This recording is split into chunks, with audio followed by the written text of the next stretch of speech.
"I used your money to build my lover's business, Jordan." Those were the exact words Clarissa Reeves whispered to her husband in their Dallas penthouse, calm, deliberate, and merciless. Her voice didn't tremble. Her smile didn't flinch. She thought she'd finally broken the man who built her world. But the stillness in Jordan's eyes wasn't shock, it was strategy. He didn't shout. He didn't strike. He simply adjusted his cufflinks and said, "Then I guess we're both about to learn what real investment returns look like." From that moment, love turned into calculation. Because while Clarissa flaunted her affair and paraded her lover's success, Jordan began orchestrating a revenge so subtle it felt like kindness. He sent her flowers, smiled through dinners, even posed for the cameras at a gala announcing her lover's company's historic merger, unaware that the papers she was celebrating were the same documents signing her dreams away. At the Carter Grand Hotel, beneath glittering chandeliers, Jordan raised a glass and spoke to the crowd. "Tonight we celebrate partnership and the wisdom betrayal teaches." Then the lights shifted, and the screens came alive, revealing every secret transfer, every message, every lie she thought deleted. The ballroom froze. Her lover went pale. And when the final slide read Cole Maritime Holdings, a subsidiary of Reeves Link Logistics, Clarissa realized she hadn't humiliated her husband, she'd handed him her lover's empire. Weeks later, the courtroom became her execution ground. The same man she once mocked for being too kind watched in silence as her emails, her fake accounts, and her DNA reports shattered every defense. When the verdict came, it was swift. She lost her children, her fortune, her reputation, everything. Her lover went bankrupt. Justice didn't roar that day. It whispered. Months later, Jordan Reeves stood alone on his balcony overlooking Dallas. Not smiling, not triumphant, just quiet. Revenge hadn't healed him, but it had restored something priceless. Truth. He learned that sometimes the kindest men become the most dangerous enemies, not because they fight with anger, but because they fight with patience. Viewers, have you ever trusted someone so completely that their betrayal felt like a blade under your ribs? Would you forgive, or would you teach them what silence can do? If you are just new here, please kindly subscribe and turn on the notification for more interesting stories like this. Now, grab your popcorn and let's dive into the story in full. "I used your money to build my lover's business." Those were the words that shattered 12 years of marriage, spoken so calmly, so deliberately, that the air in the Reeves living room turned into glass. Clarissa stood by the marble counter, her chin lifted, her voice steady, her eyes glazed with a confidence that shouldn't belong to a woman confessing treason. Sunlight filtered through the tall Dallas windows, slicing her reflection across the silver refrigerator. She didn't look sorry. She looked proud. Across from her, Jordan Reeves didn't move. He sat in his tailored navy suit, his laptop still open beside his untouched cup of coffee. His jaw tightened, but his eyes, those dark, thoughtful eyes, remained fixed on her. Years of boardroom composure had trained him to listen before reacting. But this wasn't a business negotiation. This was the wreckage of his life being delivered like a quarterly report. "Say that again," he said quietly. Clarissa smirked. "You heard me. The money you invested, the one you thought went to the Green Line expansion, it went to Damien, my lover. His logistics company is alive because of you." She waited for the explosion, for the man she married to scream, to break, to call her the monster she had become. But Jordan's silence unnerved her more than any rage could. He just blinked, slow and cold, the way a predator studies movement before the strike. "Why?" he asked finally, the word barely audible. She exhaled, shaking her head as if she were the victim. "Because he believes in me. He lets me dream. You just plan. You think kindness and discipline can build empires, but I built something better, freedom." Her words echoed, arrogant and rehearsed.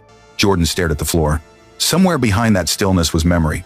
Clarissa's laughter at their wedding, her hand over his while signing their first mortgage, the late nights she said she was visiting her mother. He had believed her. He had believed everything. "You built his business," Jordan murmured, his voice low, measured, almost too calm. "With my name, my credit, my trust." He looked up, eyes glinting beneath the morning light. "Do the children know?" The question cut her composure like glass. For a moment, her confidence trembled. Then she forced a smile. "Don't twist this. You've always been too controlling. I just wanted something that was mine." But the calm in his voice unsettled her now. Because Jordan wasn't angry, he was thinking. He rose, straightened his cufflinks, and said softly, "You just gave me the most valuable business lesson of my life." Clarissa frowned. "What's that supposed to mean?" He looked at her, and for the first time, smiled. Not with warmth, but with the quiet precision of a man who had just discovered his next move. Then he turned, walked out, and left her standing in the house she had just destroyed. And as the door clicked shut, Clarissa realized too late he hadn't lost control. He had just begun. Long before those 6 words, "I used your money to build my lover's business," Clarissa Reeves had been the center of Jordan's world. They met 13 years ago at a business seminar in downtown Austin. She was a marketing consultant, bright-eyed and eloquent, with a smile that made rooms listen. He was a self-made entrepreneur in the early stages of launching his first tech startup, Reeves Link Logistics. Clarissa wasn't like anyone Jordan had met. She wasn't impressed by his ambition. She was drawn to his calmness and his depth. "You make chaos sound like strategy," she'd once told him. That night, he'd walked her home in the rain, lending her his jacket, a moment she would later replay to justify every manipulation that followed. Their marriage began in kindness. Jordan built their first home with his own savings, choosing every detail himself. When business boomed, he opened a joint account, saying, "Our success should have your name on it too." He believed in partnership. Clarissa believed in access. For years, everything looked perfect. She threw elegant charity dinners, played the role of the devoted wife, and smiled for magazine covers. To friends, they were the ideal Dallas couple, wealthy, charitable, and inseparable. But cracks had started forming long before Jordan noticed. It began with a client, Damian Cole, a rival logistics CEO who flirted as easily as he lied. Jordan once admired the man's business instincts. He didn't realize he was inviting a viper into his home. Clarissa had met Damian during a gala that Jordan himself sponsored. That night, Damian's hand lingered too long when he congratulated her on her grace under pressure. She laughed it off. Jordan didn't. He had felt something, a small, quiet chill, but brushed it away. He'd always believed in giving people the benefit of doubt. That was his first mistake. Now, standing in the wreckage of that trust, those memories replayed in his mind like film scenes he wished he could unsee. Eleanor Grant, his CFO and oldest friend, had once warned him, "You're generous to a fault, Jordan. Not everyone who smiles is loyal." He had laughed then. Kindness isn't weakness, Ellie. It's clarity. But kindness, he was, realizing now, had built the very bridge Clarissa used to betray him. Every gesture of trust had become a weapon. Every dollar he'd shared had become ammunition for her lover's success. As he drove that night alone, silent, the city lights blurred like streaks of betrayal through the windshield. His phone buzzed. Eleanor again. "Jordan, I checked the Green Line transfers," she said. "There's a pattern. Someone's been moving funds through offshore accounts. Same routing code, tied to a company registered under Damian Cole's name." Jordan closed his eyes, steadying his breath. "Don't alert anyone yet," he said. "Not even legal. Just trace everything quietly." There was no anger in his tone, only a terrifying calm. Because for the first time, Jordan Reeves wasn't trying to fix things. He was planning, and beneath that still surface, revenge had just found its architect. By Monday morning, Jordan Reeves had become two men, the husband everyone saw, and the one silently dissecting the ruins of his own life. He sat in his corner office at Reeves Link Logistics, the Dallas skyline gleaming beyond the glass walls. His employees moved through the floor with practiced smiles, unaware that their CEO's world had just cracked open. He'd been in finance long enough to know that betrayal leaves digital fingerprints. All he had to do was follow the numbers. Eleanor stepped in quietly, holding a folder. "You said keep it between us," she murmured, sliding it across his desk. "These are the wire transfers, 4 major ones, each from your joint account marked as vendor development funds. But here's the twist. The receiver company doesn't exist, at least not publicly." Jordan opened the folder, flipping through printouts. Dates, amounts, routing codes, over $2.4 million moved in 8 months. "And you traced where it ended?" Eleanor nodded. "Yes. Shell company registered under Cole Maritime Holdings. Guess who the listed COO is?" He didn't answer. He already knew. Clarissa, a slow exhale left his chest, not of shock, but of certainty. The pieces fit too neatly. She hadn't stumbled into deceit. She'd engineered it. Eleanor studied him. "Jordan, I can pull in forensic accountants. You don't have to go through this alone." He shook his head. "No.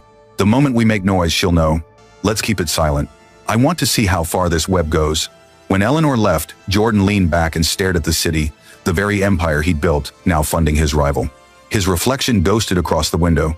The tailored suit, the calm expression, but eyes colder than the glass that framed them. That evening, he returned home early. Clarissa was in the living room, on a video call, her laughter bright and polished. She looked up, startled when she saw him standing there. "You're home early," she said, closing her laptop too quickly. "I missed you," he said smoothly, kissing her forehead. "I thought we could have dinner together." She blinked, confused. Jordan's calm terrified her more than any suspicion would have. She poured him a glass of wine. watching him over the rim of her glass. "You've been distant," she said. "Everything okay at work?" Jordan smiled faintly. "Better than ever. Just going over our joint investments." Something flickered in her eyes, panic, brief and sharp, but she recovered fast. "Oh, you mean Greenline?" He tilted his head, as though searching her expression for an echo of truth. "Yes, Greenline." Later that night, after she fell asleep, he walked into his study and called Marcus Delgado, a former police detective turned private investigator. "Marcus, I need a discrete background on Damian Cole," Jordan said. "Every company, every asset, and every personal connection." "And Marcus?" "Yes, sir." "Find out who my children belong to." Silence. Then, the quiet reply. "Understood." As he hung up, Jordan closed his eyes. Outside, the night pressed heavy against the windows, and for the first time, the man who built empires decided to destroy one. 3 weeks later, the truth arrived in a plain brown envelope. Jordan sat alone in his study, the soft hum of the air conditioning the only sound in the silence. His desk was littered with files, offshore records, email screenshots, and financial printouts. But this envelope, this one, was personal. Marcus Delgado's name was printed in neat black letters on the corner. He stared at it for a long time before opening it. When he finally did, the world folded in on itself. 2 DNA reports, 2 children, neither was his. He didn't cry. He didn't shout. He simply lowered his head into his hands, and for the first time since that morning in the kitchen, his breath came uneven. The pain wasn't cinematic, it was quiet, sharp, the kind that rewrites how a man sees himself. He remembered Ava's giggle when she'd built cardboard rockets in his office. Mason's tiny hands gripping his tie every morning. "Daddy, fly me like a plane!" They weren't just memories now, they were ghosts with living faces. Marcus's voice echoed faintly in his head from their earlier call. "I've got what you asked for," the investigator had said softly. "Damian's company is bleeding cash. Clarissa's been transferring funds in small amounts for over a year. But there's more, Jordan. They've been meeting every Thursday at the Lakeview Apartments, Unit 4C. That was the night Clarissa claimed she volunteered at a children's foundation. He'd even donated to that foundation $50,000 under her name. The irony felt surgical. When the clock struck midnight, he rose from his chair and poured himself a glass of whiskey. The amber light refracted through the crystal tumbler, bouncing off the room's mahogany panels. It looked almost beautiful, like deception, hiding in plain sight. He walked toward the window overlooking Dallas. Down below, the city pulsed with life, unaware that one of its most respected men had just lost everything that made him human. His phone vibrated. A message from Clarissa. "Working late tonight. Don't wait up." He stared at the text for a long moment, then typed back a single word. "Okay." He set the phone down gently, as if it were a fragile lie that might break if handled roughly. Then, for the first time, he spoke aloud to the empty room, to himself, to the ghost of the man he used to be. "Kindness made me blind, but blindness ends tonight." He looked at the family photo on his desk, Clarissa smiling, Ava and Mason hugging his neck. He reached out and turned the frame face down. Outside, lightning flickered across the skyline, and the rain began to fall in thin, deliberate sheets, the kind that cleanses, not comforts. Jordan Reeves didn't sleep that night. He planned, quietly, efficiently, like a man preparing to bury the past and everyone who profited from it. The morning after the storm, Jordan Reeves woke with the kind of focus that only devastation can sharpen. He didn't rage, he didn't collapse. He went to work. By 8 a.m., he was in his office, sleeves rolled up, reviewing the corporate architecture of Reeves Link Logistics. His board trusted him implicitly, and that trust became his greatest weapon. What Clarissa and Damian had stolen wasn't just money, it was arrogance, assuming his kindness would keep him blind. They were wrong. He called Eleanor Grant. "We're restructuring," he said, quietly. "Every joint asset, every partner firm, every subsidiary, I want a new audit protocol under my private authorization only. Label it cyber risk evaluation." No one asked questions. Eleanor frowned slightly. "Is this about Clarissa?" Jordan's eyes flickered with something unreadable. "It's about loyalty." Over the next few weeks, Jordan worked like a man possessed. He formed 3 shell corporations under different jurisdictions, each fronted by silent partners loyal to him. Through these, he began buying minority stakes in Damian Cole's company, Cole Maritime Holdings, small enough to stay unnoticed, but strategic enough to give him leverage when the time came. At night, he rehearsed civility. Clarissa didn't suspect a thing. She still kissed him goodbye, still smiled over dinner, still pretended their marriage was intact. Sometimes Jordan caught her watching him carefully, waiting for anger, expecting confrontation. But none came. That was his advantage. He let her believe she'd won. He began sending flowers to her office again, texting her during the day, even booking a surprise weekend getaway to Santa Fe. To Clarissa, it looked like guilt, a man trying to fix what she had already broken. To Jordan, it was camouflage. During that weekend trip, while Clarissa slept in their hotel suite, he logged into her laptop. She'd reused one of his old passwords. Within minutes, he had full access to her encrypted folders, containing messages to Damien and transaction histories she thought deleted. It was all there. Their plans to merge her husband's assets with Damien's company to phase Jordan out slowly. When Clarissa stirred awake, Jordan smiled. "Go back to sleep," he whispered. "We have an early flight." By morning, he'd uploaded everything to a secure drive. The evidence wasn't just proof of betrayal, it was a blueprint of their destruction. Back in Dallas, he made his first strategic move. Using his proxy companies, Jordan acquired Damien's loan contracts through a distressed debt fund. Overnight, Damien unknowingly became indebted to the same man he had betrayed. Jordan smiled faintly when Eleanor brought him the final paperwork. "How far do you want to take this?" she asked. He took a deep breath, eyes cold. "All the way to the edge." Then one step further. He turned to the window again, watching the Dallas skyline gleam like a chessboard under sunlight. Every piece was in motion now, quietly, invisibly. And in that silence, Jordan Reeves stopped being a husband. He became the architect of ruin. The house felt warmer now, softer, a lie draped in tenderness.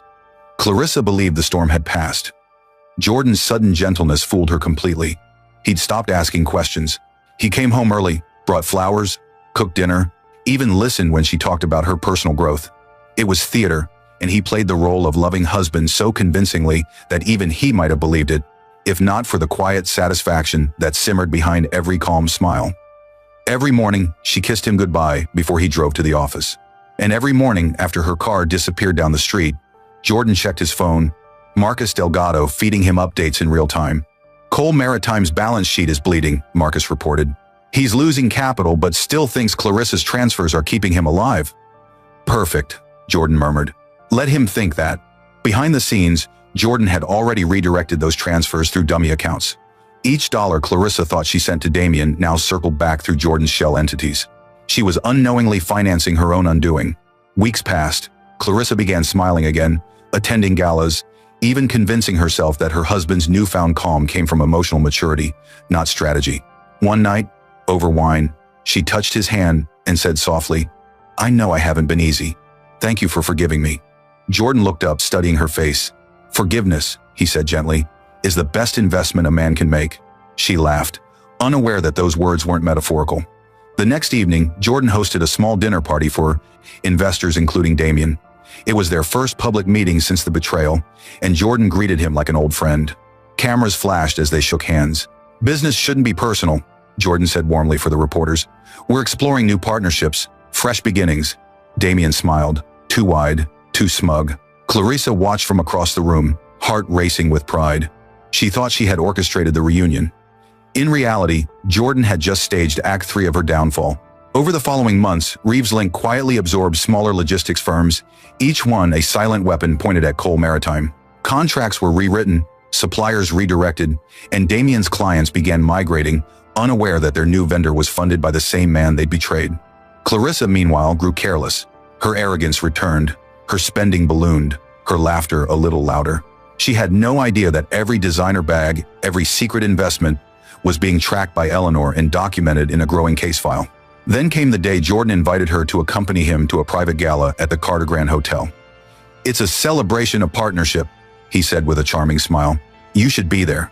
Clarissa agreed instantly, glowing with pride, thinking her husband had not only forgiven her, but elevated her. She didn't know that every light in that ballroom would expose her lies. As Jordan adjusted his tie that evening, he glanced into the mirror and whispered, almost to himself, "Time to collect." The ballroom of the Carter Grand Hotel shimmered under 1,000 chandeliers, a sea of champagne and ambition. Dallas's elite filled the space, investors, CEOs, and journalists, all drawn to the evening's headline event, the partnership gala between Reeves Link Logistics and Cole Maritime Holdings. Clarissa stood beside Jordan, radiant in a gold silk gown, her arm looped through his. Every camera loved her smile. The power couple was back, or so the city thought. She glanced at her husband, noting how calm he seemed, how graciously he greeted Damien Cole across the room. To Clarissa, this was proof she'd tamed him. In truth, it was the quiet before annihilation. Damien approached, expensive suit gleaming, his arrogance barely contained. "Jordan, he said, extending his hand. I appreciate the olive branch. This merger will be good for both of us. Jordan shook his hand firmly, eyes steady. It already is, he replied. I just wanted you both to see what you built together. The words slid through the air like a blade covered in silk. Clarissa frowned slightly, but kept smiling as they made their way to the stage. Cameras flashed. Reporters scribbled. The master of ceremonies introduced Jordan as a visionary leader redefining the logistics landscape. Jordan stepped up to the microphone, his voice calm, measured. Ladies and gentlemen, tonight we celebrate partnership, the joining of two companies, two visions, and in some cases, he paused, letting his eyes drift toward Clarissa and Damien. Two remarkable teachers. Soft laughter rippled through the crowd. He smiled faintly. See, I learned that trust can build empires, but I also learned that betrayal can build something far more valuable, wisdom. A murmur ran through the room. Clarissa's hand froze around her champagne glass. I want to thank the people who made this merger possible, Jordan continued smoothly. Clarissa Reeves and Damien Cole. Spotlights swiveled. The crowd turned toward them.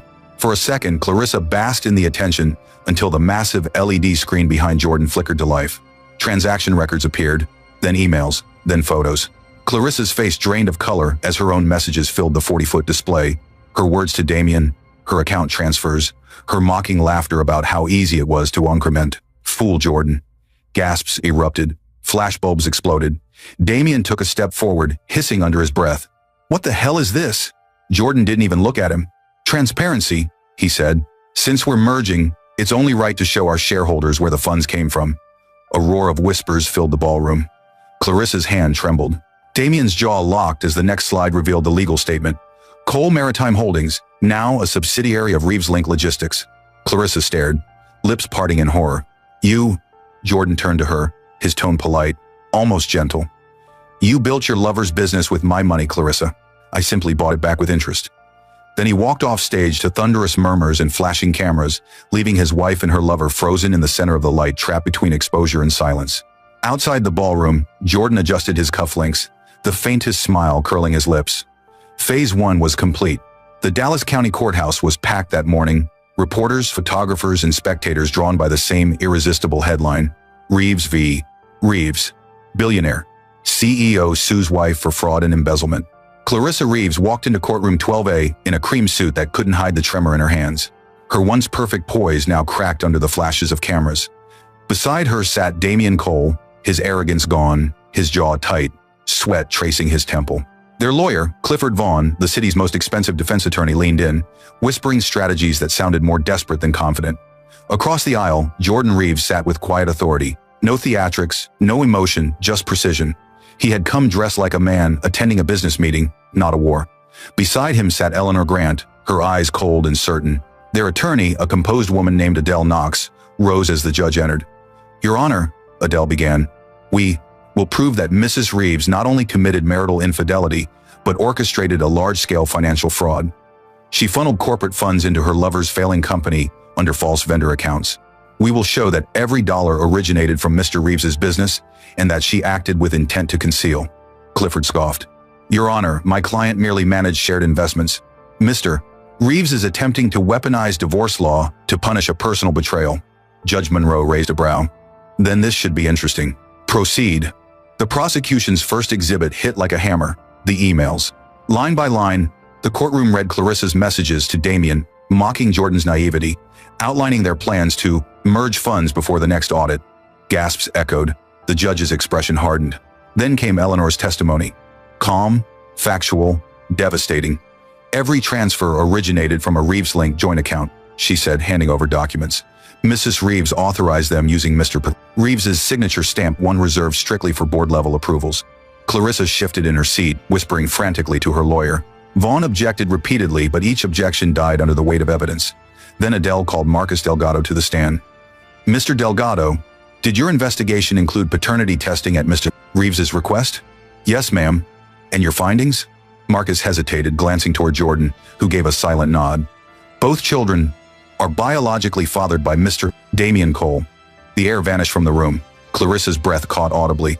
Damien's head dropped into his hands. Cameras clicked furiously as the judge struck her gavel. Order! But there was no order left to salvage. By the time Adele rested her case, Clarissa was visibly trembling. Vaughn's defense collapsed under the sheer precision of Jordan's preparation. Every document, every witness, every account had been perfectly timed not to win, but to destroy.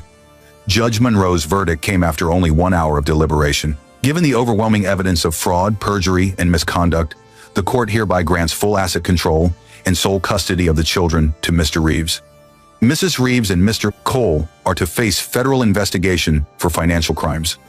Clarissa's sobs echoed faintly as the gavel fell. Damien stared blankly ahead, realizing that everything he owned, including the company he stole now, belonged to the man he betrayed. Jordan stood, buttoned his jacket, and looked at Clarissa one last time. "You said you built his business with my money," he said softly. "Now you'll both learn what it means to live without it."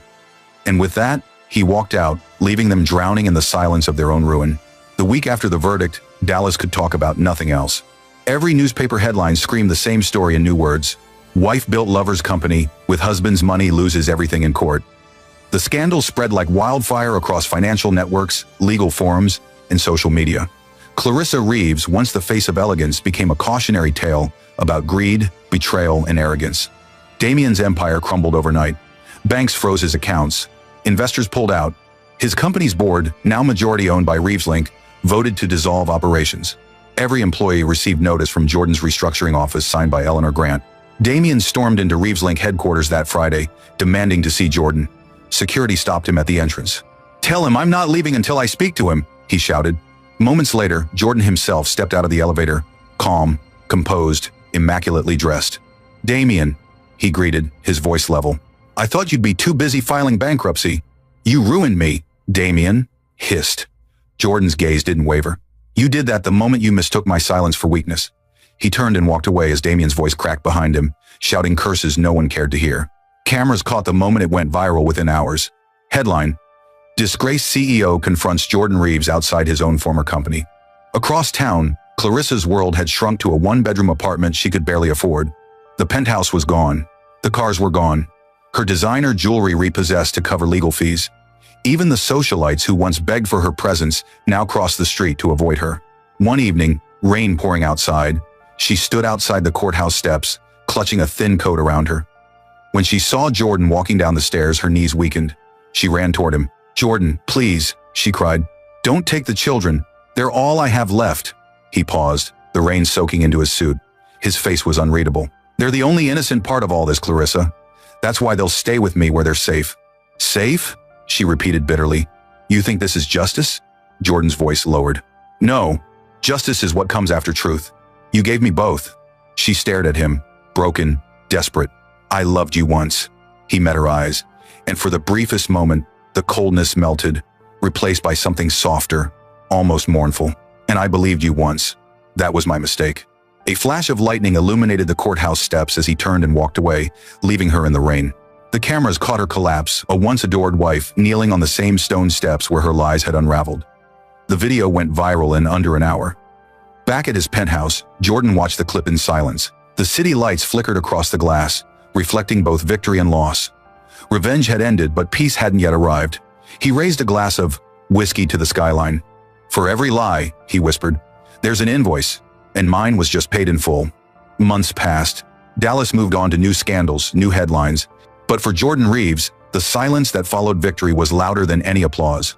The court battles were over. ReevesLink thrived under his control. Investors called him a genius, the man who turned betrayal into leverage. But when he came home at night, the penthouse felt larger, emptier, quieter. One Sunday afternoon, he sat in his study, staring at two framed drawings on the wall, a crayon rocket ship, and a stick figure family with the words, "Daddy's the best." The colors had faded, but the innocence hadn't. Ava and Mason still called him Dad, even after learning the truth. They didn't understand DNA reports or custody hearings. They only knew the man who tucked them in every night. And that, more than any verdict, was his victory. Eleanor stopped by that evening. "You look tired," she said softly, placing a folder on his desk. "Final paperwork on the liquidation. Damien's officially finished." Jordan nodded. "And Clarissa? Filed for bankruptcy. She's working part-time at a design firm in Austin." He looked down, absorbing that quietly. "Good. Maybe she'll find herself there." Eleanor hesitated. "Do you regret it?" He smiled faintly, eyes still on the skyline. "No, but I wish it hadn't been necessary." After she left, Jordan stepped out onto the balcony. The city stretched endlessly before him, glass, steel, and motion. Somewhere in that sprawl, Clarissa lived a smaller life now, stripped of pretense. Damien had disappeared entirely, swallowed by his own debts. Justice had been served, but justice, he'd learned, doesn't heal, it balances. He thought of that morning months ago, her standing in their kitchen, confessing with pride that she'd used his money to build another man's dream. How calm he'd been, how it had all started with silence. Maybe that's why his revenge had worked, because silence, wielded properly, is deadlier than rage. He picked up his phone and scrolled through his gallery. A photo caught his eye, Clarissa, holding their children at a picnic years ago, laughing beneath a tree. For a second, he saw not the betrayer, but the woman he'd once loved. The memory hurt less now, though the scar remained. He set the phone down and whispered into the night, "You taught me what trust costs." Then he turned off the lights, leaving only the city's reflection on the glass. The camera of life, if it were watching, would slowly pull back from that balcony, one man, framed against a skyline built on both triumph and loss. Because in the end, Jordan Reeves didn't just win his case. He proved that betrayal may destroy love, but it can never destroy truth. And that sometimes, the kind